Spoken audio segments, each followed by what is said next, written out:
வணக்கம் astro அரஞ்சி channel நேர்களே, நான் உங்கள் அன்பான சயின்டிபிக் வேதிக் அஸ்ட்ராலஜர் அஸ்ட்ரோ அரஞ்சி பேசுகிறேன்.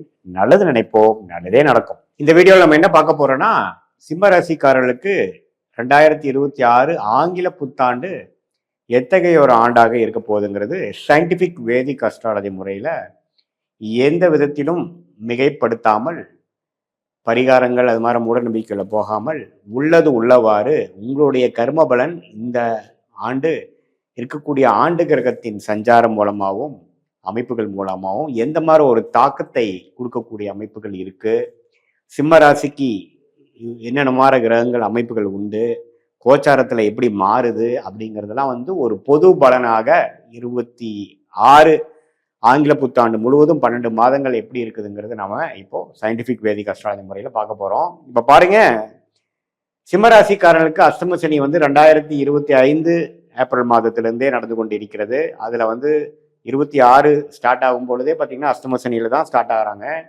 குரு பார்த்தீங்கன்னா 11ஆம் இடத்துல மே மாதம் முழுவதும் இருக்கிறார். ஸோ 5 மாதம் மே மாதம் வரை குரு 11ல இருப்பது ஓரளவுக்கு பாதுகாப்பான ஒரு அமைப்பு.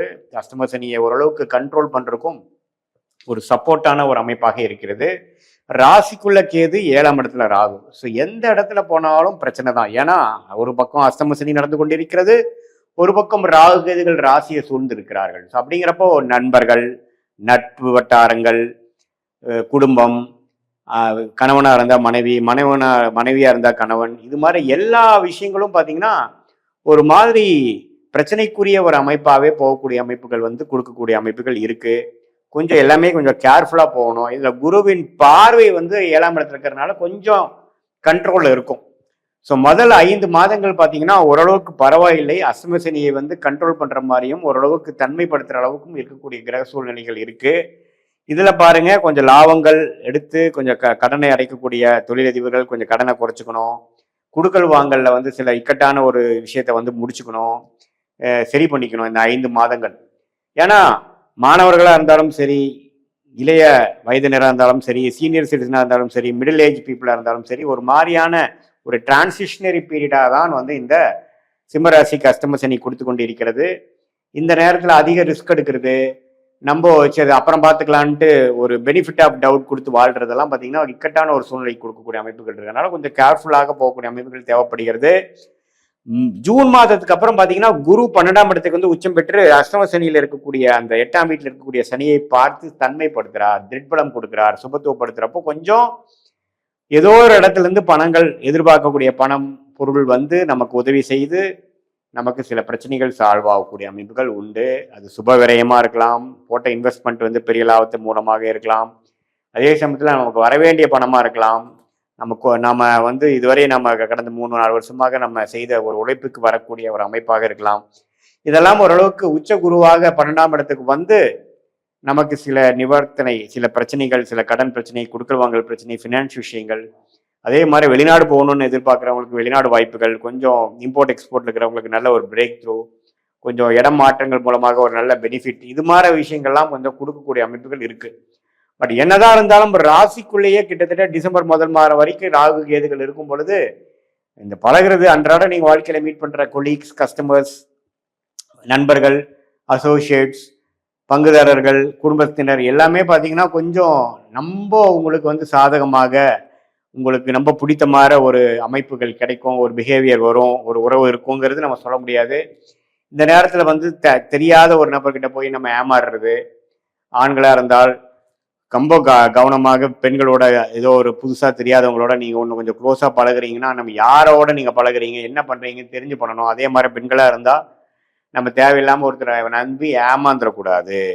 ஸோ இது மாதிரி விஷயங்கள்லாம் கொஞ்சம் ஒரு ரிஸ்கான ஒரு அமைப்புகள் உள்ள ஒரு அமைப்பு தான் சிம்மராசிக்காரர்களுக்கு போய்கொண்டு இருக்கிறதுங்கிறது நீங்கள் தெரிஞ்சுக்கணும். ஸோ மேலோட்டமாக அன்றாட வேலைகளை செய்து கொண்டு புதுசாக ஒரு உறவுகளோ, புதுசாக ஒரு முயற்சியோ, புதுசாக ஒரு திட்டத்தையோ தீட்டி செய்தோம்னா அது நீங்கள் கரெக்டாக பண்ணுற மாதிரி இருந்தாலும் பெரிய அமைப்பு மாதிரி ஒரு ஆசை காட்டினாலும் அஷ்டம சனி முடிஞ்சதுக்கு அப்புறம் 27ல போய் நீங்க பாத்தீங்கன்னா அது ஏன்டா செஞ்சோன்னு தெரியல, நம்ம அதை அவாய்ட் பண்ணியிருக்கணும், அந்த டைம்ல சும்மா இருந்திருந்தாவே போதும் அப்படிங்கிற மாதிரி சில ரெட்ரோஸ்பெக்ட்ல உங்களுக்கு ஐடியா கொடுக்கக்கூடிய அமைப்பு இருக்கு. ஏன்னா நம்ம அஷ்டம சனினா என்னன்னா கர்ம பலன் நம்மளுடைய தீய கர்ம பலனை கழித்து கொண்டிருக்கிறோம். என்றுதான் நாம எடுத்துக்கொள்ள வேண்டும். ஸோ சிம்ம ராசிக்காரர்களுக்கு வந்து இந்த ராகு கேது குரு சனி எல்லாம் ஓரளவுக்கு சுமாரான அமைப்பு இருக்கிறதுனால மாணவர்களும் பார்த்தீங்கன்னா கொஞ்சம் கோபதாபங்கள் வர்றது, டென்ஷன் ஆகுறது, எக்ஸாமில் வந்து கொஞ்சம் 100% அவங்களுடைய பொட்டன்ஷியலுக்கு பெர்ஃபார்ம் பண்ண முடியாத ஒரு அமைப்பு, நண்பர்களிடையே வந்து கோபதாபங்கள் வர்றது, ஹெல்த் இஷ்யூஸ் வர்றது, திடீர்னு அடிபடுதல், முதல் இருக்கிற மாதிரி ஒரு கான்சென்ட்ரேஷன் இல்லாமல் பதட்டப்படுறதல், அதே மாதிரி இளைய வயதினர் பார்த்தீங்கன்னா அந்த காதல் விஷயத்தில் போய் மாட்டி அந்த மன அழுத்தத்தில் இருக்கிறது, பிரேக்கப் ஆகுறது, இழக்கக்கூடாத இழக்கிறது. அதே மாதிரி நடுத்தர வயதினர் பார்த்தீங்கன்னா அந்த அவங்களுடைய மிட் லைஃப்பில் வந்து சில விஷயங்கள் சாதகமாக இல்லை, வேலை தொழிலில் வந்து திடீர் செட்பேக் வரக்கூடிய அமைப்புகள், அது மாதிரி அமைப்புகளாக இருக்குது. அதே மாதிரி முதியோர்கள் பார்த்தீங்கன்னா திடீர்னு உடல்நிலை கோளாறு ஆகிறது, திடீர்னு ஸ்லிப்பாகி கால் அடிபடுறது, இது மாதிரி சில விஷயங்கள்லாம் வந்து திடீர்னு நம்ம எதிர்பார்க்காத அமைப்பில் வந்து நடக்கக்கூடிய அமைப்புகள் உண்டு. ஸோ இதெல்லாம் கொஞ்சம் கேர்ஃபுல்லாக இருந்து இந்த காலகட்டத்தை நீங்கள் கடக்கணுங்கிறத நான் கேட்டுக்கொள்கிறேன். ஸோ அதனால் சிம்மராசிக்காரர்களுக்கு வந்து ஓரளவுக்கு அன்றாட வாழ்க்கையை சர்வைவ் பண்ணுறதுக்கு என்னென்ன விஷயங்கள் நம்மளால் பண்ண முடியுமோ அது மாதிரி விஷயங்கள் மட்டும் செய்து கொண்டு புதுசாக எதையுமே பெருசாக யோசிக்கிறதுக்கு அடுத்த வருஷத்தை நீங்கள் ஒத்து வைக்கிறது நல்லது. ஏன்னா இந்த காலகட்டம் வந்து 30 வருஷத்துக்கு ஒரு தடவை வரக்கூடிய ஒரு காலகட்டம்.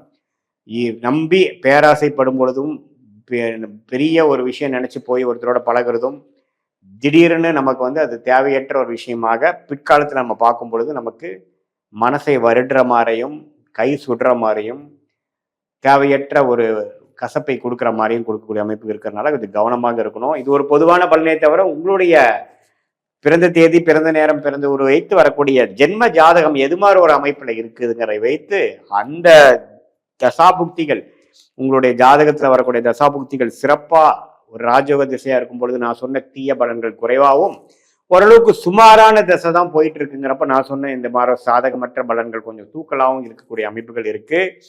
இப்ப நம்ம பேசுனது வந்து ஒரு பொதுவான பலன். இப்ப ஜென்ம ஜாதகத்துல வச்சு பார்க்கும் பொழுது துல்லியமான பலன், லாங் டேர்ம் எப்படி, ஷார்ட் டேர்ம் எப்படி, எது மாதிரி விஷயத்துல உங்க வாழ்க்கை பாதை திரும்புற மாதிரி இருக்கு, எது பிராப்தங்கள் காத்து கொண்டிருக்கிறது, எந்தெந்த பிராப்தங்கள் நமக்கு இல்லை என்பதை தெரிந்து கொண்டு அதுக்கு தகுந்த மாதிரி வாழ்க்கையை அமைத்து கொண்டு, வாழ்க்கை சூழ்நிலையை அமைத்து கொண்டு, திட்டங்களை தீட்டி தேவையற்ற விஷயத்தை கழித்து தேவையான ஒரு விஷயத்தை மட்டும் நீங்க வந்து மனசுல ஃபோக்கஸ் பண்ணி நீங்க அதை செய்தீர்களானால் கண்டிப்பா வாழ்க்கையில எதிர்நீச்சல் போடாமல், சிரமப்படாமல், எளிதில் நம்மளுடைய கர்மா என்ன இருக்கோ அதுக்கு தகுந்த ஒரு பொட்டன்ஷியலுக்கு, அதுக்கு தகுந்த ஒரு தகுதிக்கு வேணுங்கிற ஒரு நல்ல வாழ்க்கையை வாழ்ந்து பொருள் விரயம், சமய விரயத்தை இழந்து மன கஷ்டப்பட்டு மன உளைச்சலாகி தேவையற்ற விஷயங்களை தேவையற்ற நபர்களோட செய்து வீண் மன உளைச்சல் அடையாமல் வாழ்க்கையில் எளிதில் வெற்றி பெற முடியும் என்று சொல்ல விரும்புகிறேன். மீண்டும் மற்றொரு காணொளியில் சந்திப்போம். நன்றி, வணக்கம்.